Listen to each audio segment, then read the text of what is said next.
Hello, my name is Allison Limburger, and my action research project was Hounds and Houses. Hounds and Houses is an Instagram page that I started to bring attention to the rehabilitation and the adoption of hunting dogs, primarily in South Carolina. This is my dog Charlie, who I adopted. So dog hunting, the history of dog hunting is it used to be done in Europe. Mostly it was royal people that would do it. In the wealthy, if you were caught hunting on the king's land, you would often be punished by being hung. Once people started to colonize America in the 1600s, it wasn't long before people started to think that dog hunting was wrong, and they started to place limitations. At first it was that they had to keep the dogs confined if they weren't hunting because they were going on other people's property. Then in 1876, Wisconsin was the first state to ban dog hunting completely. And then by the 1920s, all the northeastern states had banned dog hunting. Even now in 2019, only 11 states are allowing dog hunting, primarily in the South. Right now, South Carolina is probably the state that is holding on to dog hunting the most. They have the most counties can do it in the state, and they have the most flexible laws on it. Especially in South Carolina, hunters believe that it is a key part of their culture, and that if they take dog hunting away, then they are taking away part of tradition. So what is dog hunting? In 2019, what it is they will have there will be things like hunting clubs and things like that will have large groups of dogs, and sometimes 10, sometimes up to 50, sometimes north of that, and they keep them in large pens, and they put GPS collars on the dogs, and then they will sit with a tracker so they can see where the dogs are.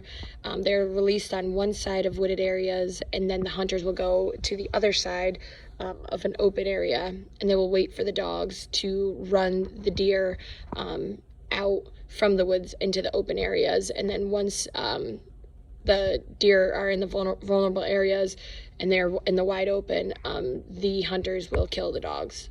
Kill the deer. So this is a 9-minute video I found. I just wanted to, I'm not going to show you the whole video, but to give you an idea.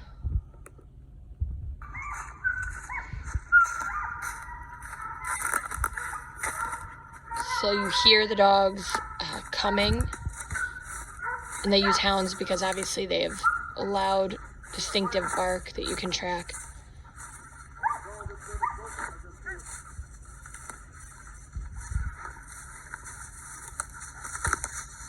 Down the same road and break off to the left. So at this point, he had already got the deer. And if you look, it's very violent. If you look, the dogs are usually pretty skinny and starved, and if you look, you can see a lot of the hip bones. You can see have numbers spray painted on them, and they're starving to the point where they're starting to attack the deer and try to find food of any sort.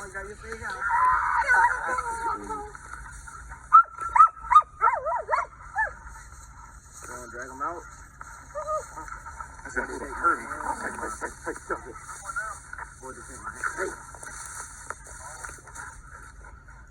Sorry.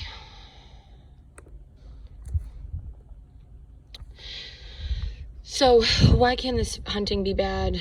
I have to begin by saying not all people that do the dog hunting mistreat their dogs. Some people treat them like family, just the same as you and I would, but more than often there's large hunting clubs that just keep them all in pens and don't really, they're malnourished and things like that. So the ones that do mistreat their dogs, they starve them so they become better hunters, as you saw in the video, because they have not eaten in a while. If they are affected by heat stroke, which often happens in the South, they'll just take the GPS collars off of them and throw them in the scrap pile where all the deer intestines and things like that are. As you saw in the video also, they often will just spray paint numbers on the dogs, so they don't have names or anything like that, so there's no emotional attachment to the dogs. So once they pass, they'll just throw them in the garbage, and then after the season ends, they'll just abandon the dogs, so they won't be fed or anything like that, and they often get hit by cars and things like that. The reason I wanted to focus on hounds is because I grew up in Connecticut, and once I moved down to the South, I didn't know that this was such an issue, because I think people don't really talk about it up north. And hounds, actually, if you give them the chance, they have wonderful temperaments. There's not really a lot of people talk about pit bulls and things like that when it comes to trying to get attention, but I feel like there hasn't been much attention about hounds. And they're used primarily for hunting, and I just thought they deserved a chance and to be showcased.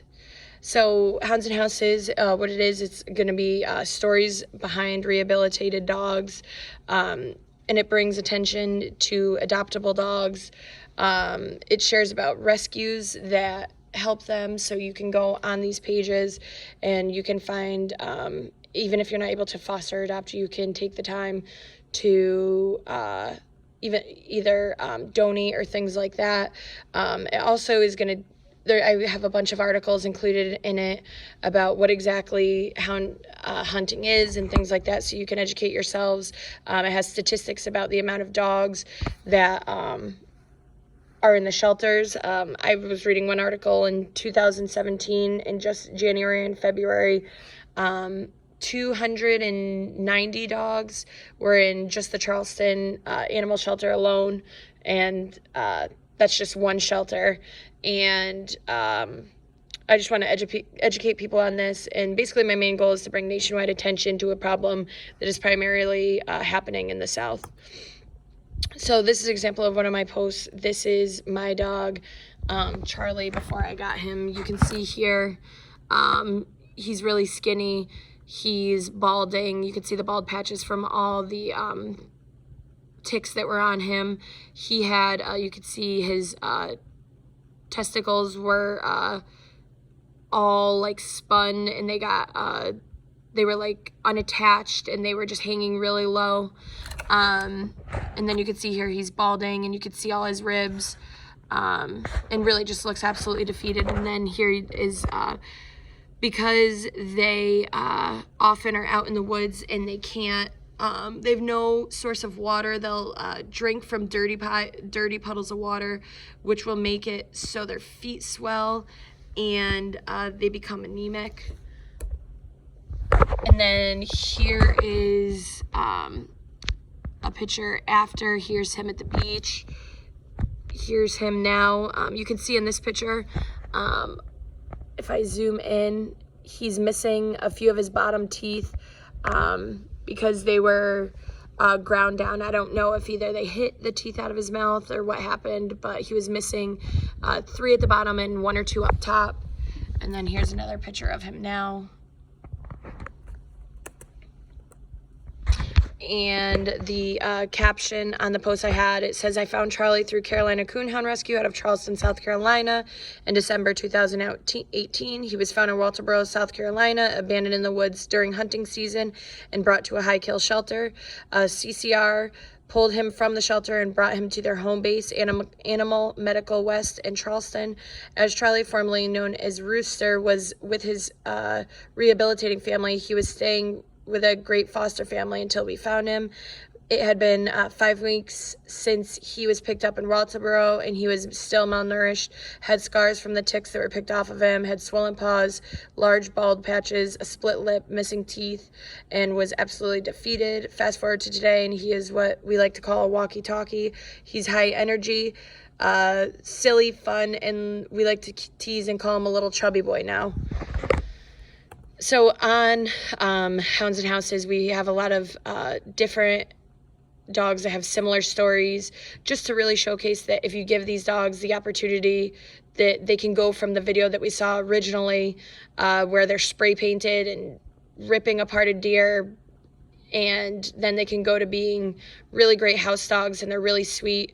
Where I got a lot of my support was from Carolina Coonhound Rescue, and they have a Facebook page, and a lot of people wanted to share their stories with me so we could make a page to advocate for these dogs. My TAM, Amanda, was really great help. She was the person who assisted me with pairing me with Charlie, and she really helped me with the process and what she believes I should showcase on my page.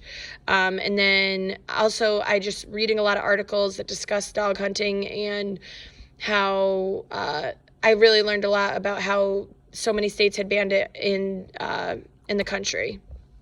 So my results and lessons from this project, in 1 week, I had a page that had over 50 followers.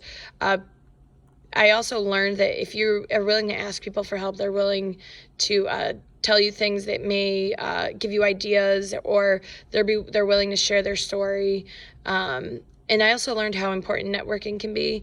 I learned there were a few people who sent me links with other people, so I was able to have discussions and start discussions with them. And then many people, I didn't think that anyone would really care to follow the page, but many people were saying that they were looking for a page like this and things like that, because a lot of the times on the rescue pages, they'll have dogs for adoption, dogs for foster, but then after that, we don't really see the dog. So they really liked a page that had the stories and things like that. And then another result is I've educated a lot of northern people about what dog hunting is, and then, shared with them what exactly is happening with the dogs after and things like that. Thank you so much.